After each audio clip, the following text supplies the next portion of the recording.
नमस्कार दोस्तों, मैं हूं आपका साथी सुरेश कृष्ण। अभी 7 जनवरी को कॉलेज लेक्चरर परीक्षा होने जा रही है, जिसमें जो थर्ड पेपर है राजस्थान के जीके का पार्ट और करंट जीके और राजस्थान की आर्थिक समीक्षा उससे संबंधित प्रश्न किए जाएंगे। तो उसके लिए आज से अपने पहले थर्ड पेपर की तैयारी करेंगे। तो उसका जो जीके है, राजस्थान का जीके है, वो पूरा का पूरा मैं आपके सामने लेके आऊंगा। पूरी वीडियो आप देखें, आपको अच्छी लगे तो सब्सक्राइब करें, चैनल को लाइक करें, अपने साथियों में शेयर करें। ठीक है, पूरा मेरा प्रयास रहेगा कि हर टॉपिक को बड़े विस्तार तरीके से मैं आपको समझाऊं। आज का जो हमारा टॉपिक है वो है कालीबंगा सभ्यता। बहुत सारी चीजें हैं जो आपको किताबों में नहीं मिलती है, वो चीजें मैं आज आपको बताऊंगा। आप पूरा वीडियो पूरे गौर से देखें, आपको कालीबंगा सभ्यता की एक एक चीज के बारे में मैं बता दूंगा। ठीक है, पिछली वीडियो में हमने शुरू की थी राजस्थान की प्राचीन सभ्यताएं। उसमें मैंने आपको बताया था कि राजस्थान की प्राचीन सभ्यताएं जो है वो कहां से कहां तक शुरू होती है, पाषाण काल में क्या होता है, उत्तर पाषाण काल में क्या है, मध्य पाषाण काल में क्या है। ठीक है, आज मैं आपको बता रहा हूं कि ताम्रयुगीन सभ्यताएं और लोह युगीन सभ्यताएं कौन कौन सी है, और उसके बाद में बात करेंगे कालीबंगा सभ्यता की। ठीक है, तो सबसे पहले अपने बात करते हैं ताम्रयुगीन सभ्यता, क्योंकि इंसान ने सबसे पहले जो शुरू किया था वो पत्थर का प्रयोग करना शुरू किया था। ठीक है, पत्थर के बाद में उसने तांबे का प्रयोग किया, तांबे के बाद में उसने कांसे का प्रयोग किया। ठीक है, उसके बाद में उसने लोह का प्रयोग किया। ठीक है, यानी पत्थर, पत्थर के बाद में तांबा, तांबा के बाद में कांस्य और कांस्य के बाद में लोहा। यानी लोहा युगीन सभ्यता जो है वो सबसे नई सभ्यता मानी जा सकती है। ठीक है, और जो प्राचीन सभ्यता है वो पाषाण युगीन सभ्यता है। उसके बाद आती है ताम्रयुगीन सभ्यता। अपने आज बात करेंगे ताम्रयुगीन सभ्यता, यानी कि राजस्थान में ताम्रयुगीन सभ्यता कहाँ कहाँ है, किस किस स्थान पे है। कई बार अपने से सीधे प्रश्न पूछ लेते हैं कि इनमें से ताम्रयुगीन सभ्यता कौन सी है। तो बात करते हैं ताम्रयुगीन सभ्यता। ठीक है, चलते हैं।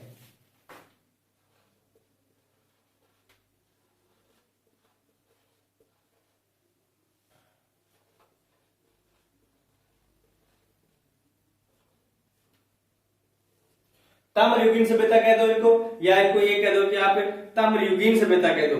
ठीक है, या कांस्य युगीन भी कह सकते हो इस सभ्यता को, क्योंकि तांबे के साथ ही कांसा के प्रयोग में होने लग गया था, परंतु कांसे से पहले तांबे का प्रयोग होने लगा था। तो सबसे पहले हम बात करेंगे गणेश्वर। सब जानते हैं गणेश्वर सभ्यता कहां है, सीकर। बात करेंगे कालीबंगा, कहां है, हनुमानगढ़।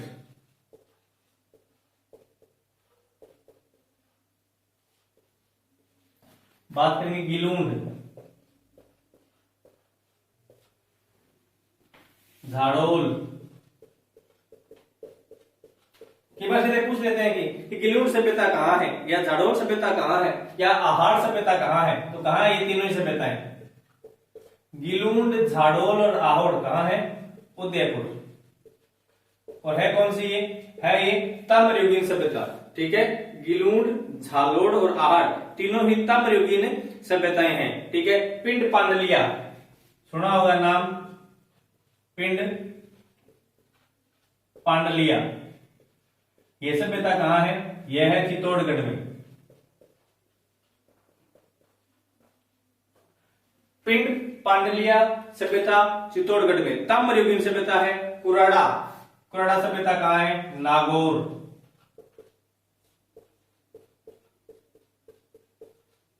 कहां है, नागौर। यानी कुराड़ा में ताम्रयुगीन एक प्याला मिला है। ठीक है, जिसका संबंध जो है वो ईरान की सभ्यता से है।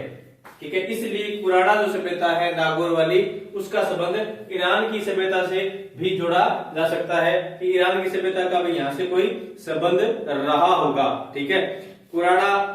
उसके बाद में सावणिया व पुग्गल। सावणिया कहां है, पुग्गल, दोनों ही बीकानेर है। ठीक है, सावणिया और पुग्गल दोनों ही ताम्रयुगीन सभ्यता है, और है कहां पर, ये है दोनों ही बीकानेर में है। उसके बाद में है नंदलालपुरा नंदलालपुरा, किराडोत, किराडोत का लिख दिया ना, किराडोत व चितवाड़ा, दोनों तीनों, किराडोत व चितवाड़ा ताम्रयुगीन सभ्यता है कहां पे? तीनों ही जयपुर में है। ठीक है, नंदलालपुरा, किराडोत व चितवाड़ा तीनों ही कहां पे हैं? तीनों ही जयपुर में है। एलाना, एलाना सभ्यता स्थल कहां है? जालोर में। ठीक है, एलाना कहां पे है? एलाना जालोर में है। ठीक है, बुड्ढा पुष्कर,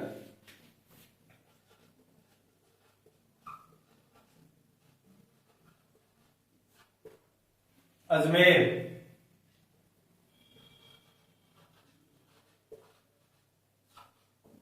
बुड्ढा पुष्कर कहां है? बुड्ढा पुष्कर अजमेर। ठीक है, कोल मोहाली,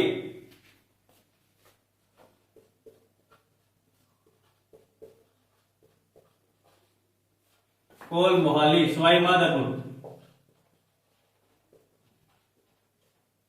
और एक मल्लाह, ये कहां है? भरतपुर। ये लो साथियों, बहुत ही महत्वपूर्ण है ताम्रयुगीन सभ्यता का स्थल। कहां से है? गणेश्वर, सीकर, कालीबंगा, हनुमानगढ़, सब परिचित, इनको सब जानते हैं। कहां है?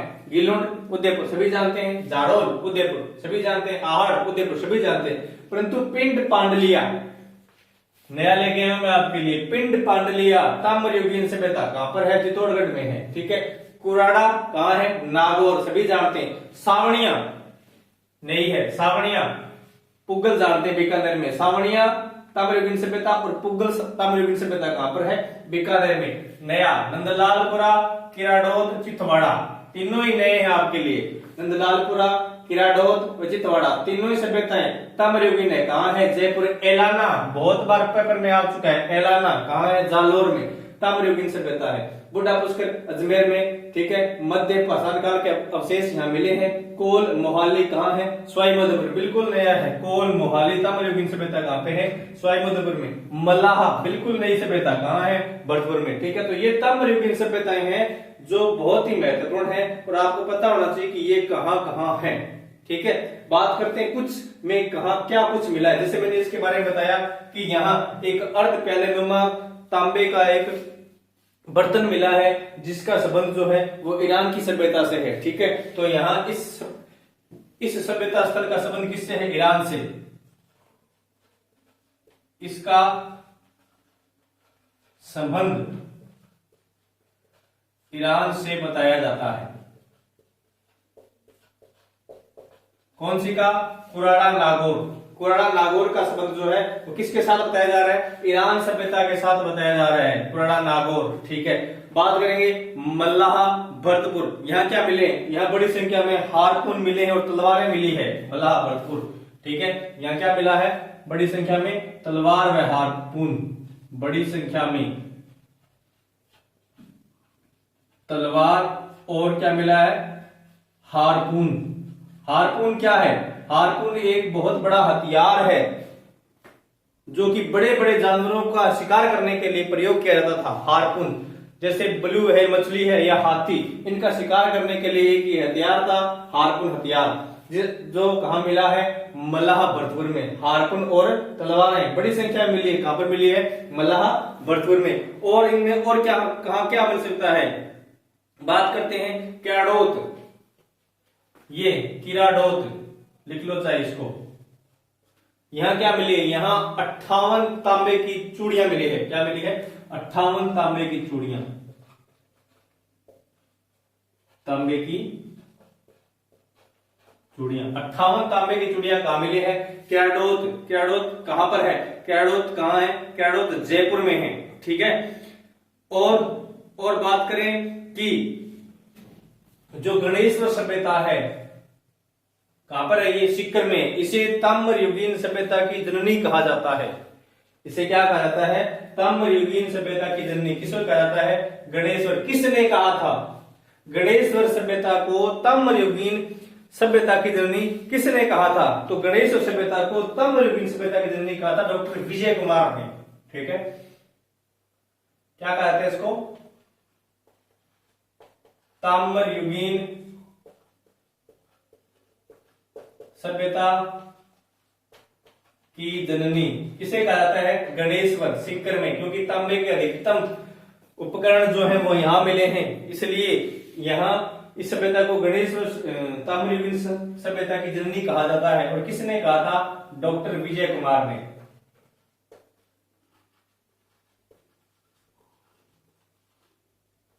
यानी सबसे पहले जो तांबे के उपकरण प्राप्त होते हैं प्राचीनतम वो यही होते हैं, गणेश्वर में। ठीक है, इसलिए इसे ताम्रयुगीन सभ्यता की जननी कहा जाता है। जो कार्बन विधि है उसके अनुसार यहाँ पर जो प्राप्त तांबा हुआ है वह सबसे प्राचीन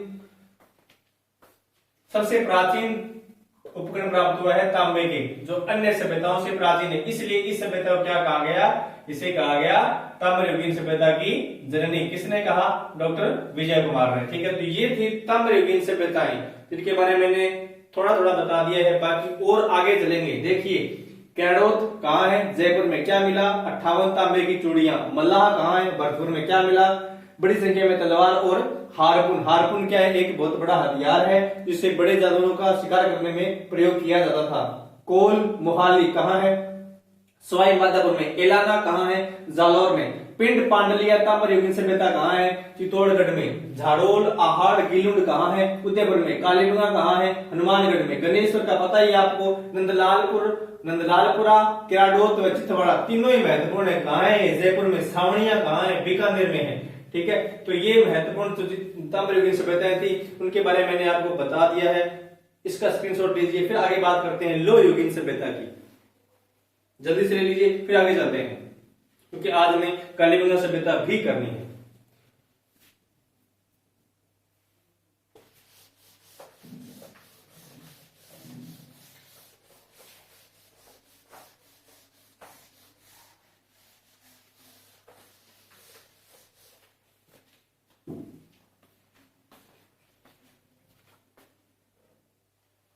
बात करते हैं लोह युगीन सभ्यता। राजस्थान में यह कहां कहां प्राप्त हुई है? लोह युगीन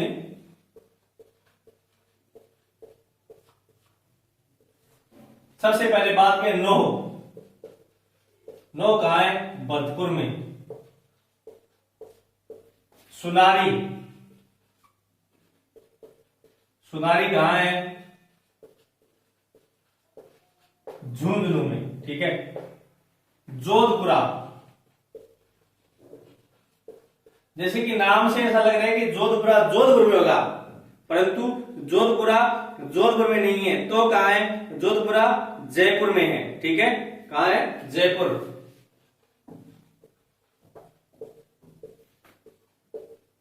रेड टोंक, रेड कहां है? टोंक।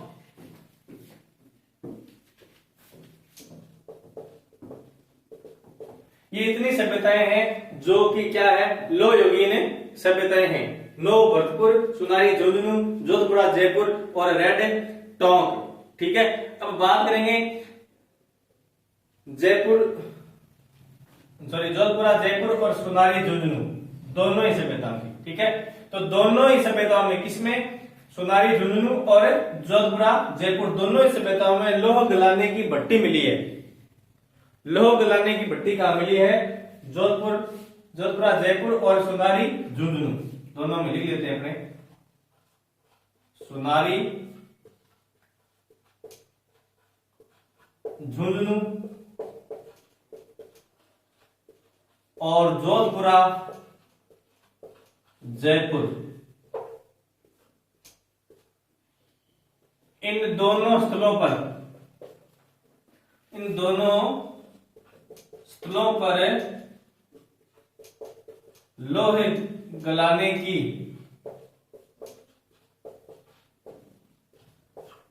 भट्टी मिली है। ठीक है, यानी जहां पे लोह को गलाया जाता था।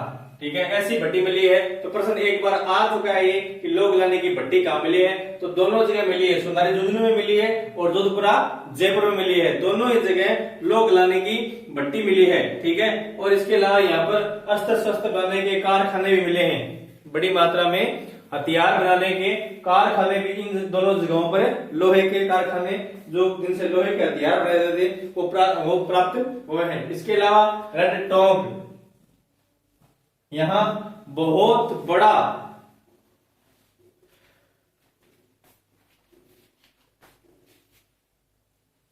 लोह का खजाना मिला है रेड टोंक में, इसलिए इसे क्या कहता है, इसे कहता है प्राचीन राजस्थान का टाटा नगर। ठीक है, रेड टोंक क्या कहता है, प्राचीन राजस्थान का टाटा नगर। प्राचीन राजस्थान का टाटा नगर किसे कहा जाता है, रेड टोंक को कहा जाता है।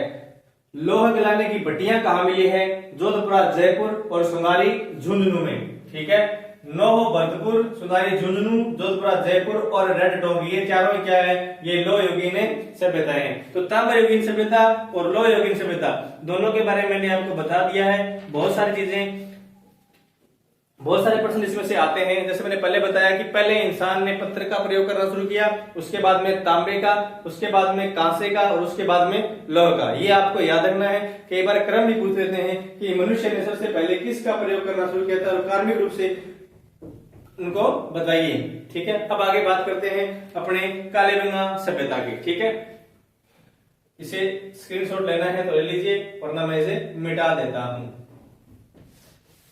कालीबंगा सभ्यता,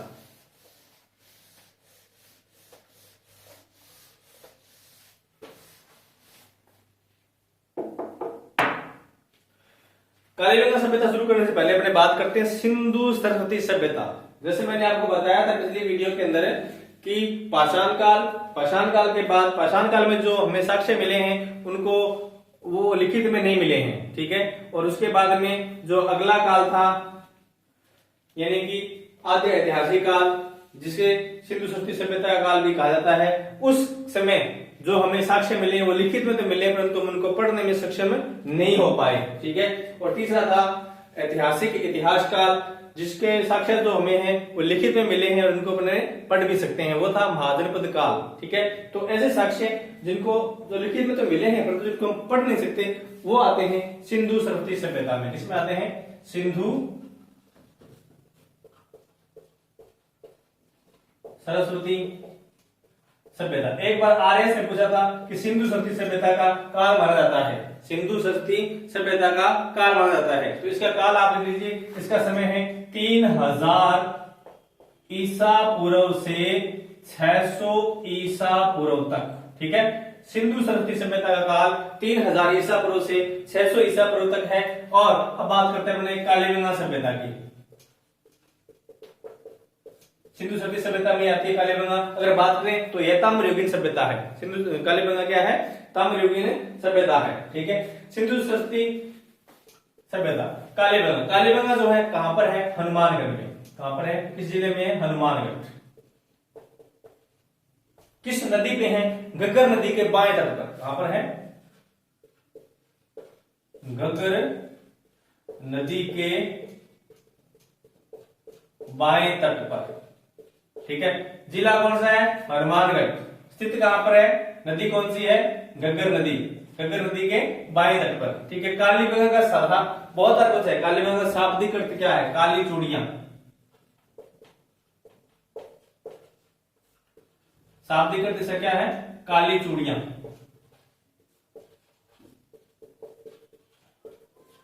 ठीक है, अब बात करते हैं कि कालीबंगा जो है इसका उत्खनन किसने किया, इसकी खोज किसने की थी। ठीक है, दो प्रश्न बनते हैं। एक तो आता है कालीबंगा सभ्यता की खोज किसने की थी, एक आता है कालीबंगा सभ्यता का उत्खनन किसने किया। दोनों ही प्रश्न अलग अलग है और दोनों ही आदमी अलग अलग है।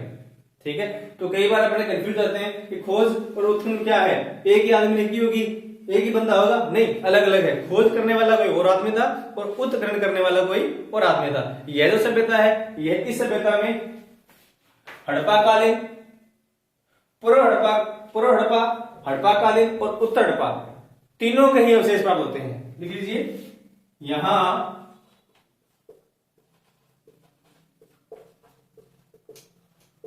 पूर्व हड़प्पा,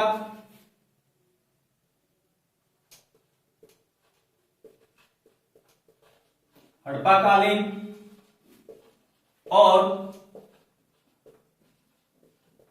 उत्तर हड़प्पा के साक्ष्य प्राप्त होते हैं। ठीक है, यानी पूर्व हड़प्पा के प्राप्त होते हैं, हड़प्पा कालीन भी होते हैं और उत्तर हड़प्पा के भी साक्ष्य यहाँ पर क्या होते हैं, प्राप्त होते हैं। ठीक है, आगे बात करते हैं कि यहाँ प्राप्त क्या क्या हुआ, या इसके खोज किसने की थी और उत्खनन का कार्य किसने किया था। ठीक है, खोज मिटा देता हूं इसको मैं, अगर नोट कर लिया आपने तो। बात करेंगे खोज की। दोनों अलग अलग आदमी हैं, खोज करने वाला कोई और है और उत्खनन करने वाला यहाँ पर कोई और है। ठीक है, तो इस स्थल की खोज, इस स्थल की खोज पहले हुई थी 1951-52 में हुई थी खोज तो इसकी। ठीक है ना, परंतु यहाँ पर उत्खनन जो हुआ था वो 1961 से 69 तक हुआ था। तो इस स्थल की खोज 1951-52 में A.N. घोष,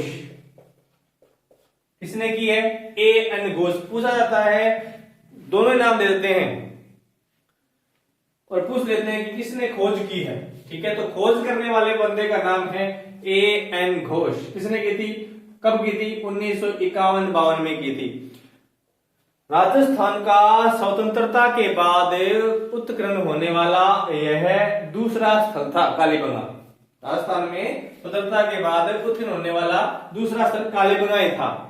ठीक है, और इसकी खोज A.N. घोष ने की थी। बार बार रिपीट कर रहा हूं, खोज पूछे तो खोज घोष, ख और घ दोनों एक ही लाइन में आते हैं, क ख ग ख। ठीक है, तो खोज करने वाला घोष। अब बात करें उत्खनन की। उत्खनन करने वाला एक आदमी नहीं था, उत्खनन करने वाले 4 आदमी थे। और कब हुआ, 9 साल तक उत्खनन हुआ, 9 सत्रों में उत्खनन हुआ है। ठीक है, तो उत्खनन किया, उत्खनन किसने किया,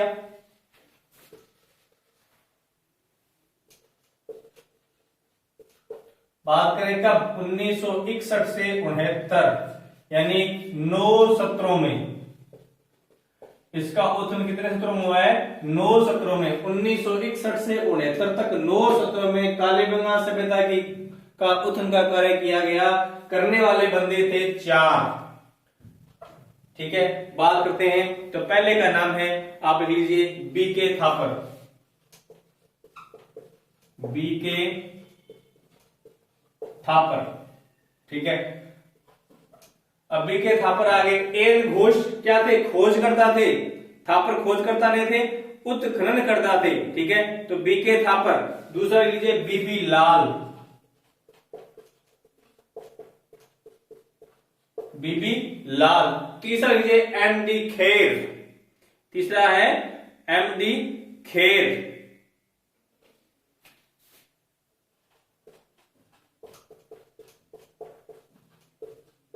और चौथा था J.V. जोशी, J.V. जोशी।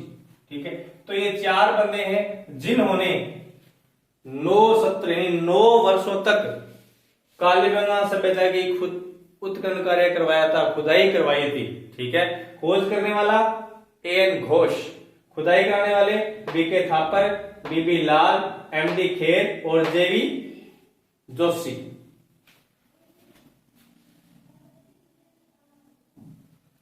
ठीक, अब इन लोगों ने 9 सत्रों में खोज करवाई। खोज करवाने पर यहाँ पे क्या क्या प्राप्त हुआ, क्या क्या साक्ष्य प्राप्त हुए हैं, उनके बारे में चर्चा करते हैं। पहले लिख लीजिए, बहुत ही महत्वपूर्ण है, परीक्षा में कई बार पूछा गया है, क्योंकि अपने कंफ्यूज जाते हैं कि खोज किसने की थी और उत्खनन किसने किया था। खोज करने वाले घोष हैं, उत्खनन करने वाले ये 4 आदमी हैं। ठीक, आगे चलते हैं।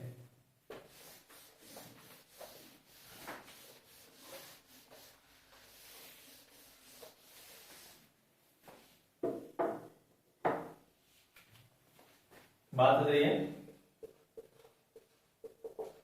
कालीबंगा। अब यहां साक्ष्य क्या प्राप्त होंगे, लिख लीजिए,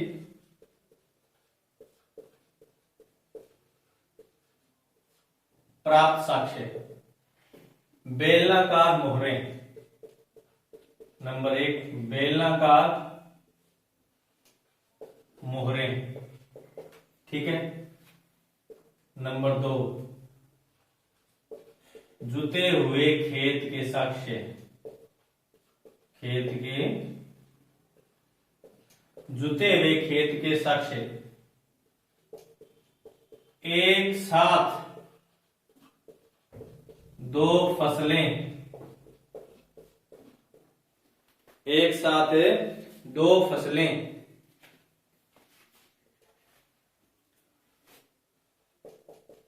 उगाने के साक्ष्य। एक साथ 2 फसलें उगाने के साक्ष्य और लकड़ी की नालियां। लकड़ी की नालियां, ठीक है। बेलनाकार मोहरें, जुते हुए खेत के साक्ष्य, एक 2 फसलें उगाने के साक्ष्य, लकड़ी की नालियां, स्वास्तिक का चिन्ह।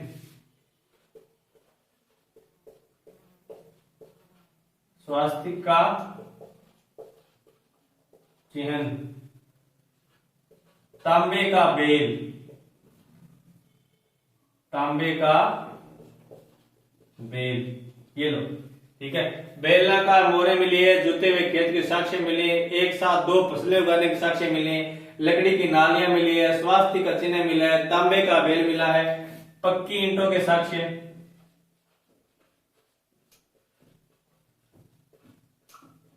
पक्की ईंटों के साक्ष्य हमें यहां प्राप्त हुए हैं, ठीक है। अब बात आती है फसलों की। फसलें कौन कौन सी थी? फसलें यहाँ पे कौन कौन सी फसल के साक्ष्य मिले हैं? फसलें गेहूं, जौ, चना, सरसों, कपास, ठीक है। गेहूं, जौ, चना, सरसों, कपास, इनकी खेती के साक्ष्य मिले हैं, ठीक है। गेहूं, जौ, चना, सरसों, कपास खेती के साक्ष्य मिले हैं और ये चीजें हमें प्राप्त हुई है। अब आगे चलते हैं, इसका स्क्रीनशॉट लीजिए, फिर आगे बढ़ते हैं।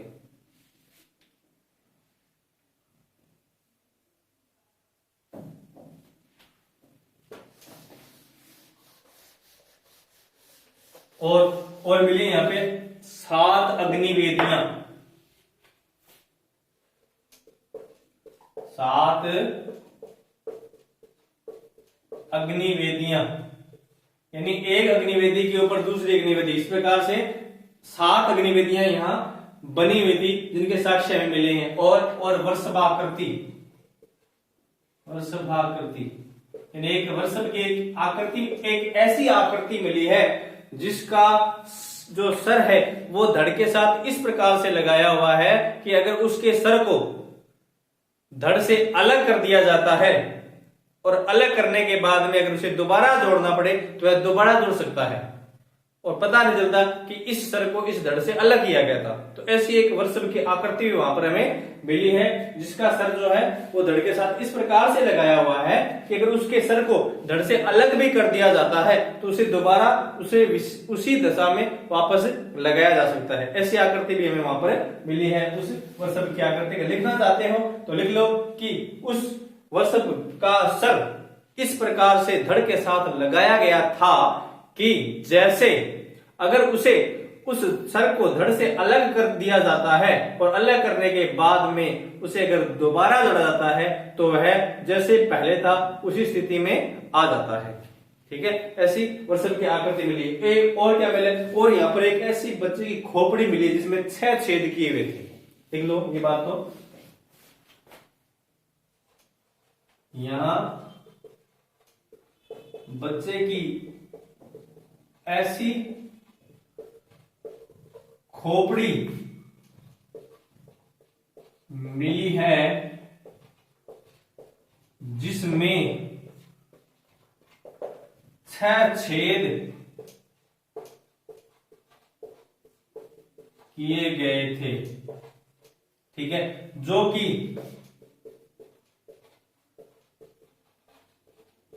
प्राचीन मस्तिष्क स्रोत एक बीमारी थी मस्तिष्क शोथ, जो कि बीमारी को, सर की बीमारी को ठीक करने की एक कला थी, ठीक है, वो उसके समान प्रतीत हो रही है, जो कि प्राचीन मस्तिष्क शोथ नामक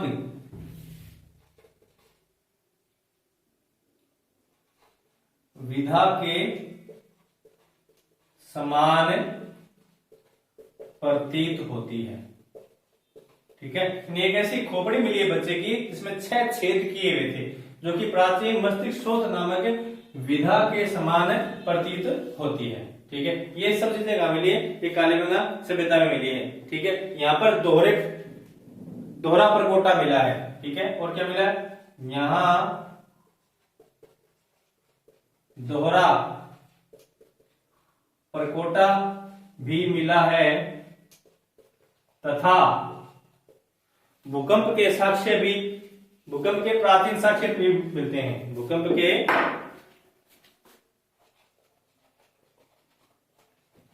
के प्राचीन साक्ष्य भी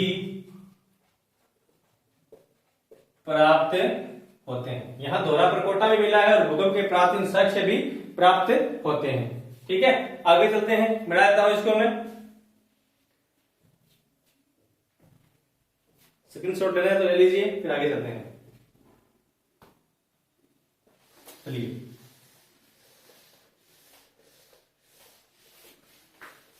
अब इस सभ्यता के बारे में किसने क्या कहा? लीजिए, किसने क्या कहा? सबसे पहले बात करूं मैं दशरथ शर्मा की। दशरथ शर्मा ने इसे सैंधव सभ्यता की तीसरी राजधानी कहा है। सैंधव सभ्यता की तीसरी राजधानी। सैंधव सभ्यता की तीसरी राजधानी किसे कहा है? किसने कहा है? दशरथ शर्मा ने, ठीक है। यानी दशरथ शर्मा ने सैंधव यानी कि सिंधु सभ्यता, ठीक है, सैंधव सिंधु सभ्यता ये या हड़प्पा सभ्यता एक ही बात है कि सैंधव सभ्यता की तीसरी राजधानी किसे कहा है? कालीबंगा कहा है। तो पहले दो सभ्यताएं कौन सी है? पहले दो राजधानी कौन सी है? तो प्रथम नंबर पे जो राजधानी है वो है हड़प्पा, और दो नंबर पे कौन है? मोहनजोदड़ो, ठीक है। तो डॉक्टर दशरथ शर्मा ने कालीबंगा को सैंधव सभ्यता की तीसरी राजधानी कहा है। अन्य दो राजधानियां कौन सी है? पहली और दूसरी। पहली है हड़प्पा और दूसरी कौन सी है? मोहनजोदड़ो। और तीसरी किसको बता दिया? कालीबंगा को बता दिया। अब बात करते हैं आगे जो है एच.डी. सांकलिया, इन्होंने एक पुस्तक लिखी है और उस पुस्तक में वो कहते हैं कि नहीं, जो आप कह रहे हो दशरथ शर्मा वाला, उस बात का मैं समर्थन नहीं करता।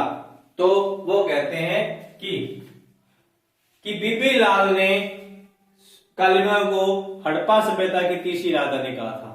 कौन कह रहा है ये बात? एच.डी. सांकलिया। एच.डी. सांकलिया ने अपनी पुस्तक में लिखा है कि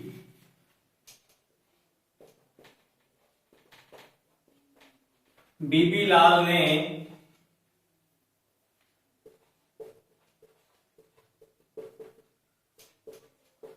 कालीबंगा को हड़प्पा की तीसरी राजधानी कहा है, ठीक है। तो ये तो किसके अनुसार है? ये तो एच.डी. सांकलिया के अनुसार। अगर ये पूछे कि एच.डी. सांकलिया के अनुसार कालीबंगा को हड़प्पा की तीसरी राजधानी किसने कहा, तो कहा है बीबी लाल ने। अगर सीधा पूछ ले कि कालीबंगा को सिंधु सभ्यता की तीसरी राजधानी किसने कहा है, तो वो कहा है दशरथ शर्मा ने कहा है। ठीक है, अब A.N. घोष, अमलानंद घोष, ठीक है, जिन्होंने कालीबंगा सभ्यता की खोज की थी, A.N. घोष, वो क्या कहते हैं, वो कहते हैं कि जो सोथी सभ्यता कहाँ है, बीकानेर में।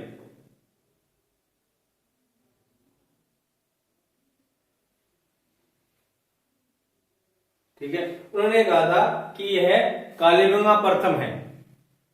किसी ने कहा, अमलानंद घोष, लिख लो, अमलानंद घोष यानी A.N. घोष। अमलानंद घोष ने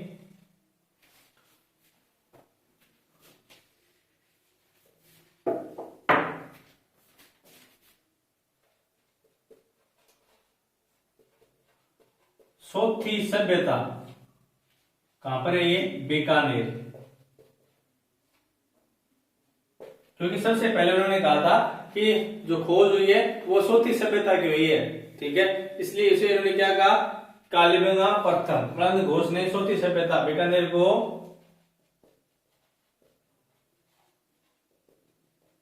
कालीबंगा प्रथम की संज्ञा दी।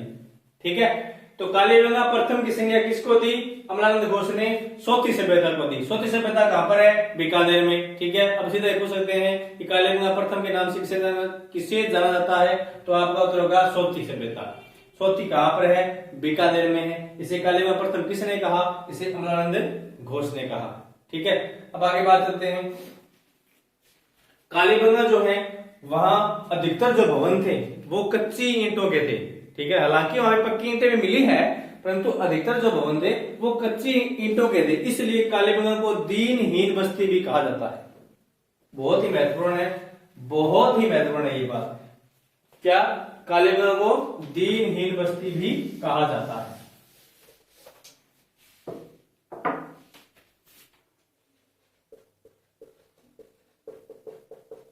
कालीबंगा को दीनहीन बस्ती भी कहा जाता है। कालीबंगा को दीनहीन बस्ती भी कहा जाता है, बहुत ही महत्वपूर्ण है, वेरी वेरी इंपॉर्टेंट लाइन है ये। ठीक है ना, इसको आप IMP कर लो, भविष्य में कभी न कभी आपके सामने पेपर में जरूर आएगी। अगर मैं नहीं आई तो इसकी मैं गारंटी देता हूं, मुझसे आगे पूछना चाहिए, नहीं आई। ठीक है, भविष्य में ये बात जरूर है, कहीं ना कहीं पेपर में जरूर पूछेंगे आपसे कि दीनहीन बस्ती किसे कहते हैं, किसे कहते हैं, कालीबंगा कहा जाता है। ठीक है, कालीबंगा में अब बात करें, कालीबंगा क्या बनाया गया, एक संग्रहालय बनाया गया है। ठीक है, तो कब बनाया गया था, तो कालीबंगा में 1985-86 में संग्रहालय का